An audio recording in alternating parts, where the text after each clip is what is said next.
ការៈអាត្មាសុចៈបាត់ដៃបាត់ជើងល្មើសអីចឹងទៅឲ្យវាហើមស្ពឹកឲ្យវាអត់ទេតែគ្រាន់តែការជាតិពលអាត្មាវាមានហើយនឹងជាតិអាសិចមានម្ដងឯងនេះសិតតែខ្មៅនេះសិតតែឈឺចាក់នេះខ្មៅខ្លោចអាហ្នឹងល្មើសអេឈឺចាក់ហ្នឹងដល់ពេលវាស្រួលទៅវាអត់មានទៀតទេវាគ្រាន់តែឥឡូវលេងអីហើយបងលេងអីលេងចាក់លេងអីហើយព្រះអង្គកាលដែលព្រះអង្គឆាន់ដំបងព្រះអង្គឆាន់អស់ប្រហែលប្រអប់ដែរព្រះអង្គដឹងថាធូស្មារតីបានកំណត់ព្រះអង្គយើងដល់ចូលទៅបើ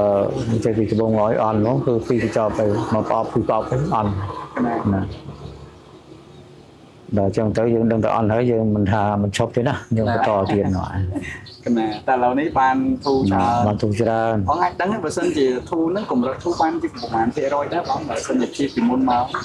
ភាពមុនមកសឹងតែ 80% ចុះអូបានច្រើនកណាឥឡូវនេះជាក់ស្ដែងទៅកណាទៅសម្រាប់ព្រះអង្គជឿទៅលើវិហូបហ្នឹងអាចទៅដោះស្រាយបានបើអាត្មាថាបើអត់បច្ច័យមានបច្ច័យថាជឿយកឆាន់ទៀតហើយចាកណាបងចឹងកណាអត់មានអីទេព្រះអង្គកណាអរគុណច្រើនសូមព្រះអង្គតាមផ្ញើចុងក្រោយមួយបានបងមានអីទេតាមផ្ញើឲ្យញាតិញោមពុទ្ធបរិស័ទព្រមទាំងព្រះសង្ឃទាំងអស់អង្គបើមានអាការៈអញ្ចឹងហើយក៏ជាវិហូបទៅណាជាវិហូបយកទៅហូបឬឆាន់ទៅព្រោះឲ្យតែមានឈឺចាក់បាត់ដៃបាត់ជើងល្មើសហើយហ្នឹងគឺវិហូបដាក់ទៅពីប្រអប់ទៅដឹងអន់ហើយណា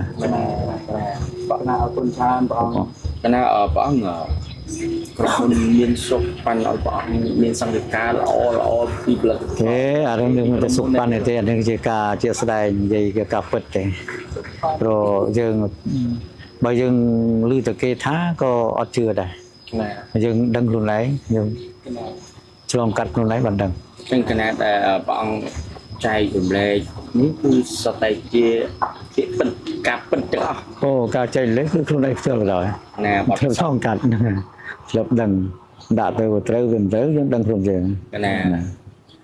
បើយើងដាក់ទៅមិនត្រូវដែលទៅបន្តទៀតណាតាមប្រអប់នេះចប់បាត់ហើយណាដល់ត្រូវទៅក៏ចេះទៅបន្តទៀតដែរហូបទៅត្រូវចឹងណានៅវិហូបពីវិហូបអីហូបពីណាហូបជាមួយទៀតមានពីរមុខណាវិហើបណាមានពឿសនៅពឿប្រាក់ហ្នឹងណាឆាន់ពីរមុខហ្នឹងឯងឆាន់ពីរមុខព្រឹក